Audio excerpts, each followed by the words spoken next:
everyone. Hi, John. Welcome, welcome. Come on in. Whoever everybody is. I'm only talking to you. Just you, whoever you are. I am happy that you are here. Sorry, I'm trying to steady this stand.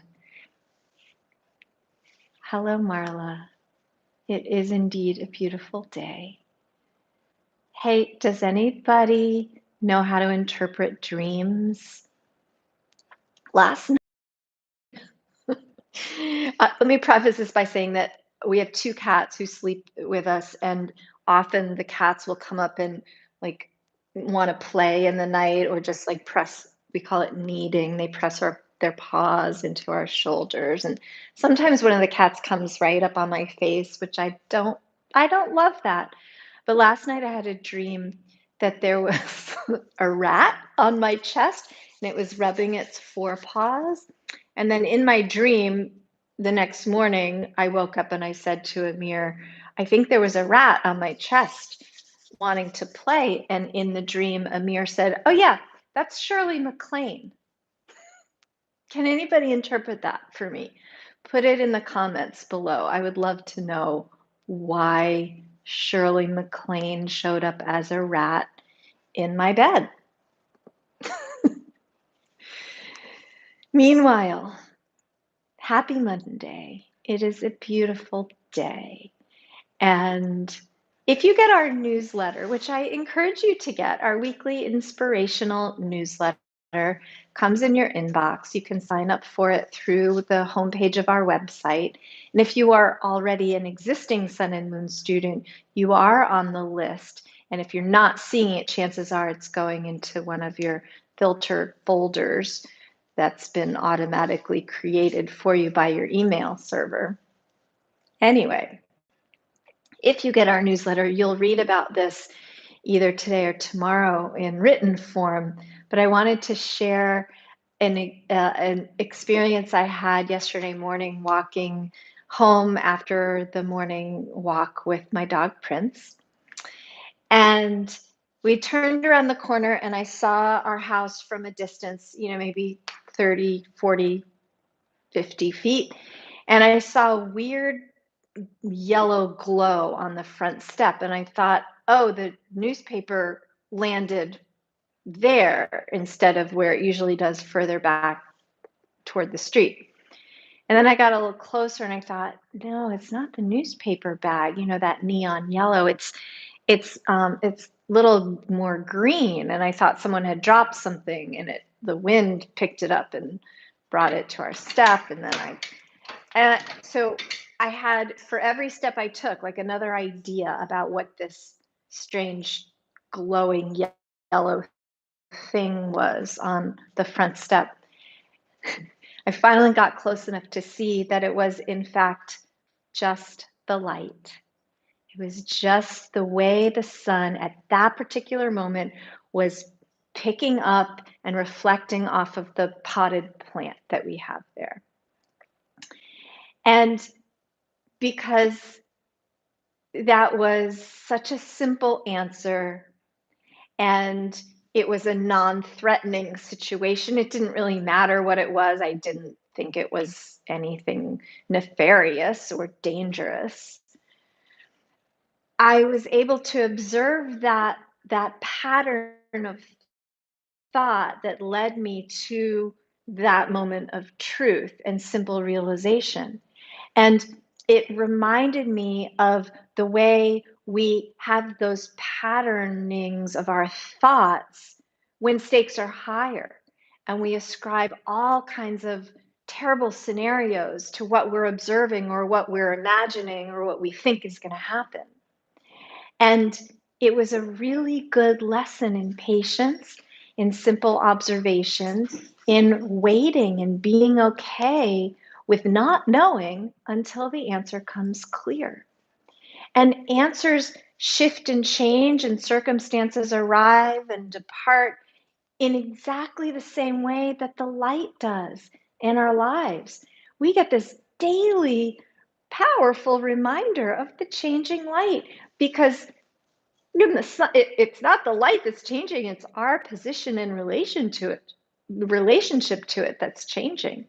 We are standing on this earth that is rotating on its axis and that is revolving around this globe of power and bright, beautiful force in our lives. Look at what's behind me right now.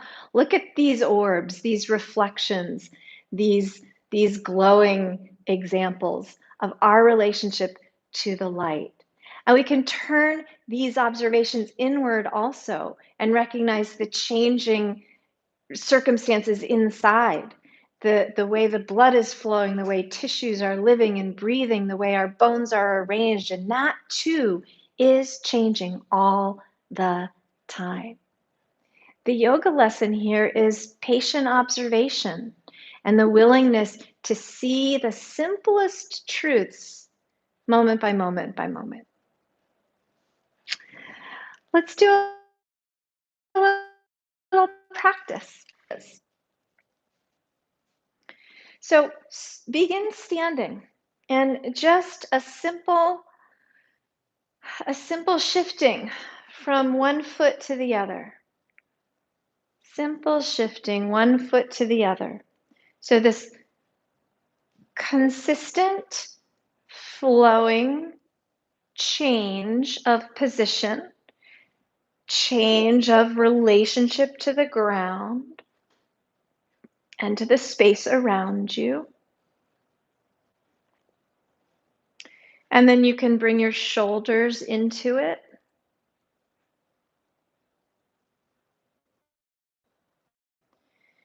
And at some point, the question might arise, is this yoga? What are we doing? What are we doing here? Is this really yoga? It depends how you define it. If you define yoga in a narrow construct of prescribed postures, then I'll say no. It's not that. But if you define yoga as I do, as a connection, a joining together of awareness, of breath, of energy, of form in a material sense, and divine conscious awareness, then everything fits. And then these mindful movements absolutely are yoga. So tuning into your breath. And maybe you can cultivate some luxury about this. Can you make the movements luxurious? This is the kind of luxury that anybody can afford. And carving out even just 2 minutes in a day to luxuriously move and breathe. I'm waiting for the light to get to move, for the sun to peek out from behind that tree so I'm a little brighter for you.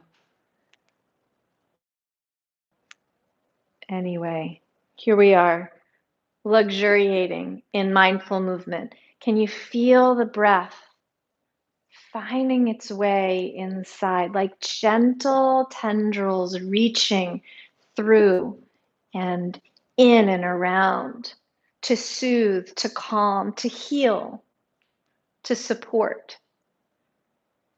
So now let's make the movements a little bigger and really lean a shoulder in. Put the arm into it a little bit. Swoop down with one of your arms all the way through the fingers and then accentuate the reach.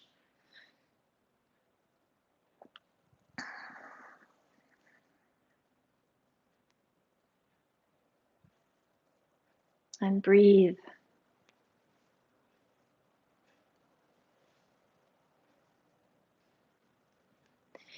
And then put the shoulder into it even deeper and reach even further and then circle the arm all the way around. all the way out and up and back, tracing wide open orbs of space and energy and awareness and light.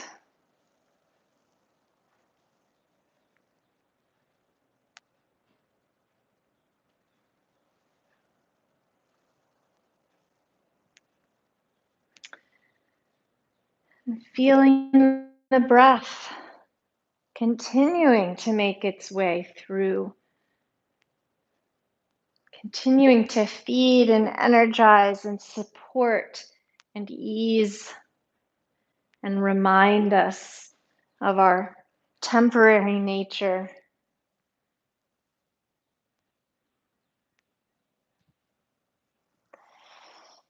And then start to swing the arms like a pendulum, bending the knees, and start to fold down a little further, a little further, a little further until you're just hanging the spine all the way down through the base of the skull and through the top of the head,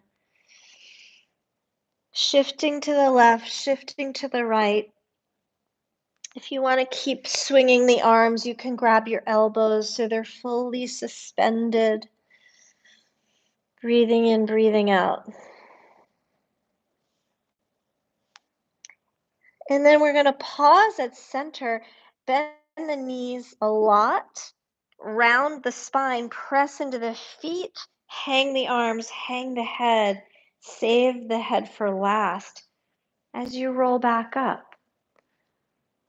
And then I'm going to take my socks off here.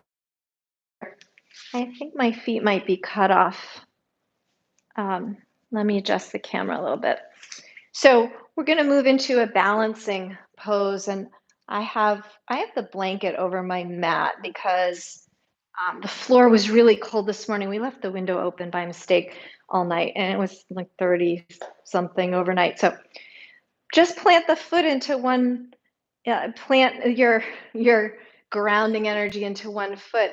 And because I'm not on my sticky mat, I want to tell you that you don't need one, right? It's not the mat that's doing the grounding for you.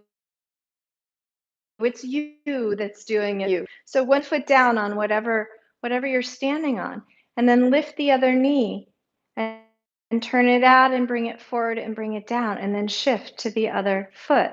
Same thing. Lift the knee, turn it out, bring it forward, step down. That's all. And just like the light shifts, our ground shifts. The way we, well, the way we relate to the ground shifts. And so we can emphasize that shifting relationship to train ourselves into being okay with that shifting ground. And if you consider ground as circumstance, as what's unfolding in the field in front of us, then yes, the ground shifts. We can turn this into a sort of a tree pose, an expression of this typical balancing posture, and you can do anything you like with your arms. I really like the gesture of spread out branches. And I really like that feeling of noticing the breath, arriving and departing in full force with so much welcome gratitude. And then releasing back down, other foot. Lift the knee, turn it out to the side. You can stay on a big toe to help support your relationship to the ground. There's no rule that the foot has to lift up any higher than that. You can balance a heel on an inner shin and reach out again with welcome gratitude for the breath and for all that enlivens and animates us with presence, with life force, with ease. with grace. And if you've got the foot down, one toe down on the ground and a heel resting like a kickstand on the other inner shin, that's a balancing challenge unto itself. And then soften, release, and step down. Separate your feet a little wider than your hips, and then bend the knees, put a little bouncy bounce into the knees, and then just swivel the hips around. Swivel them around and undulate the spine. And you can imagine that this is you so the movement is relatively slow, but relative to the way the light changes in a 24-hour cycle, this is way sped up. So you can imagine that this is replicating the changing light in any given day on your front step or your back window or over your kitchen sink. You can rest your hands on your thighs. You can just swing the arms loose. And then reverse the direction. You can change the position of the torso. There are no rules here. Just that you're present, just that you're observing, watching thoughts arrive and depart, just like breath arrives and departs. And then just slowly fold back down, hang the head, put your hands anywhere you want them to be, and shift the hips again side to side with knees bent, alternating left and right. And then reach over to one side and turn the feet and just hold a folded position over one leg. Just holding this fold. You can put your hands behind your back if you want. You can reach out for some furniture if you like. That feels pretty nice. Breathe.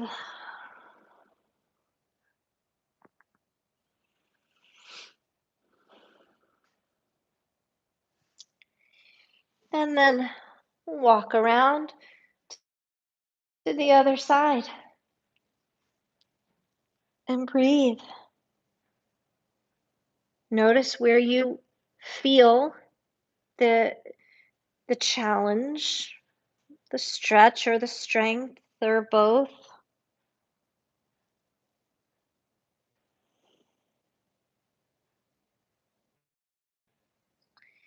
And then come back around to center. And this time, bend the knees enough to come all the way down to some squatting position. This might be taxing on your knees, and if that's the case, put something under your seat so that you're distributing some of the weight into your pelvis rather than holding it in the legs and perhaps straining the knees. No knee strain is allowed. There are a few rules. That's one of them. No knee strain, no lower back strain, and always breathing. So just holding this squat however you like. I'm up on the balls of my toes. I might come down on my heels. Palms apart. Some slow, steady breaths.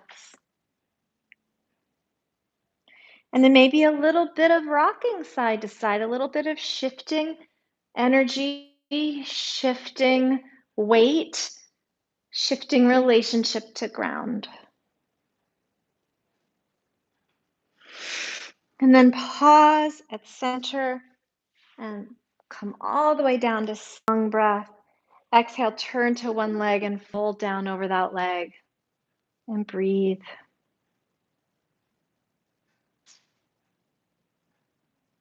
And then come back up. Inhale, both arms reaching tall. Exhale, fold over the other leg. There is no distance that's required. The fold will be what the fold will be. We mitigate any strain on the lower back by making sure that we're lifting up and out of the waist and lifting up and out of the pelvis. And this knee that we're bending over can be bent to relieve the hamstrings. It doesn't have to be all the way straight. And then inhale, both arms up, face forward, and take an easy fold forward. Lead with the lower belly so that we prevent the pelvis from tipping back. Lead with the lower belly and ease your way down. And here, if you are interested in examining a little bit of a swing from side to side, that might feel interesting in the inner thighs and the groins, might feel interesting in the lower back or outer hip area. And now circling around.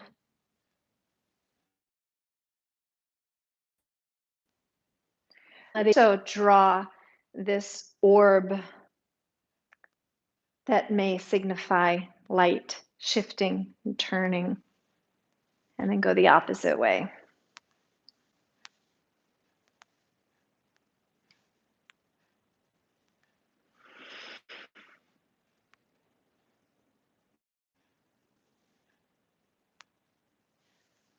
And then lean back and bring the feet together with your knees apart wide. Take a little bow here and sit up tall. And inhale both arms and turn to one side and reach over that thigh. Let the other hip come up off the ground. So you're bowing down over one thigh and the opposite half of the pelvis is tipping up and over to accommodate this lean. And then while you're here, let this opposite knee drop just as much as it will. There's no expectation about how far down it will go. Then come back up, both arms reaching tall. Inhale.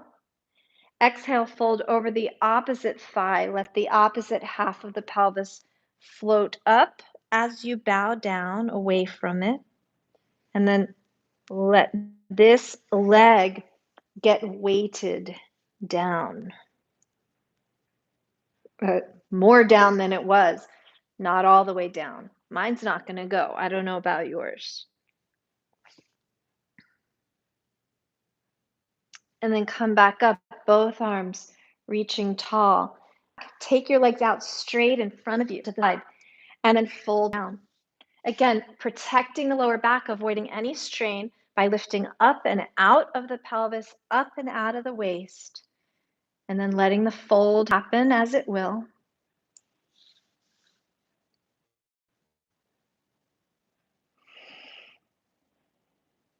And then come back up.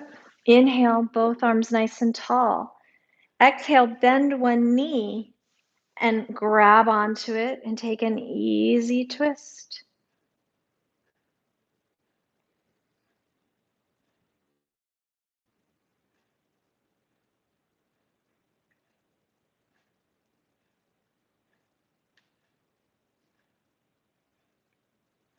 You can lean back a little bit in the twist.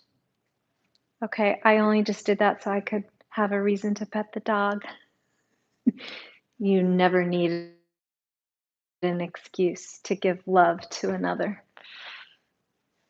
And then inhale, reach up, straighten the leg. Exhale, bend the other knee and turn and twist towards it. And then lean back.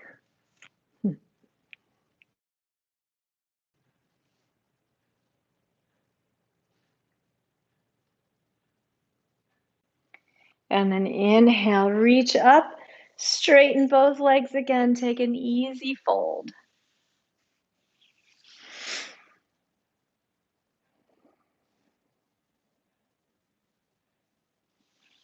And then come back up. Lean to one side, bend both knees off to the side. And then put the sole of one foot on the top of the other thigh. And then turn and face the more forward thigh, the one that you're closer to, and bow down over it. And then maybe you come onto your elbows. Another option might be to stack your fists and come onto your forehead. Another option could be just to let it all spill to the ground. Another option could be to hold on to some furniture or a block if you have it. And the right choice is going to be the one that brings you most into the moment with no strain, with no worry, with no expectation. Just the one that allows you, that affords you the luxury of patient, quiet, contemplative attention. And you can change it as you go because that's how things move. Very little is ever standing still for very long. And what appears to be standing still for very long is an illusion. These trees around our home, they look like they don't move, but we know better. Changing all the time, very much alive, very much shifting like the light. Okay, come back up. And then gather up the leg that's behind you. Bring it forward, lean back. Pause with both feet in front of you, both knees bent. You can tip back a little bit into a gentle, easy boat pose.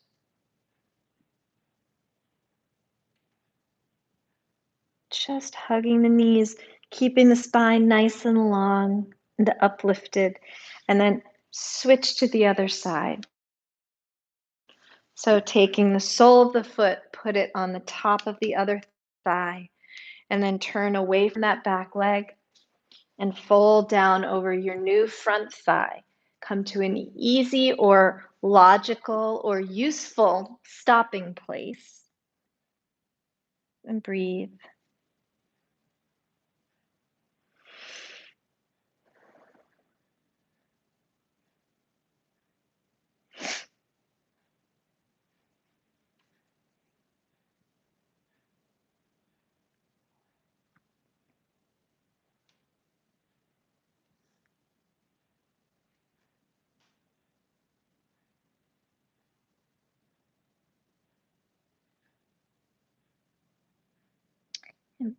And breathe and watch and listen and feel.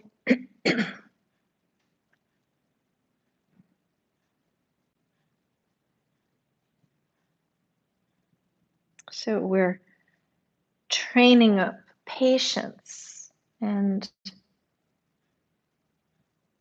uh, useful, objective, observational mind.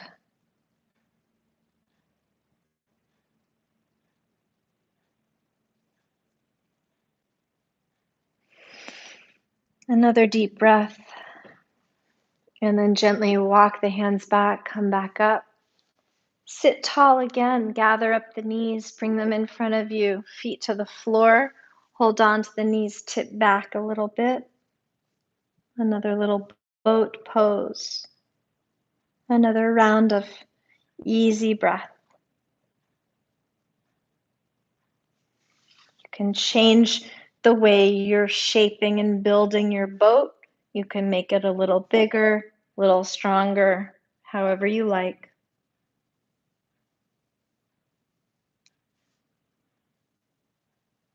And then gently land the feet back on solid ground. Bring the knees apart, take another little bow.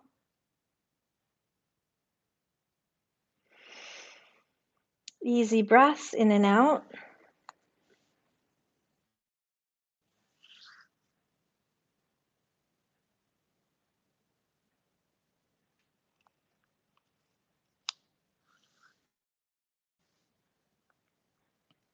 And then sit up tall and just come to a simple cross-legged seat with your spine tall, the jaw soft and loose. Drop the chin just a centimeter lower than it was. Feel the back of your skull rise up to lengthen the back of your neck. Bring a soft smile and an easy breath.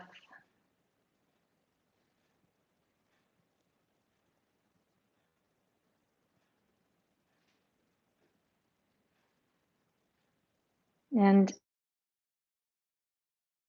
imagine the connected awareness, this light that's changing around us and that is also infusing us inside all the time.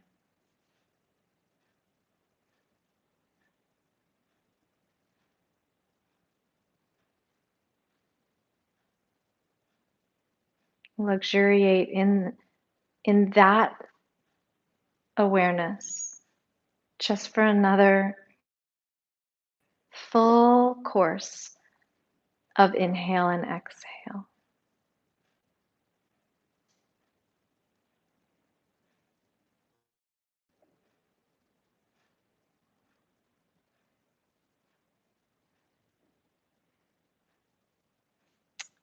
And I thank you so very much for joining me today.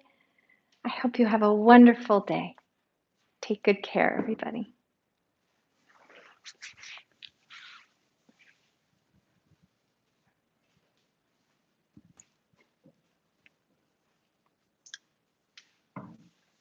I will see you all soon.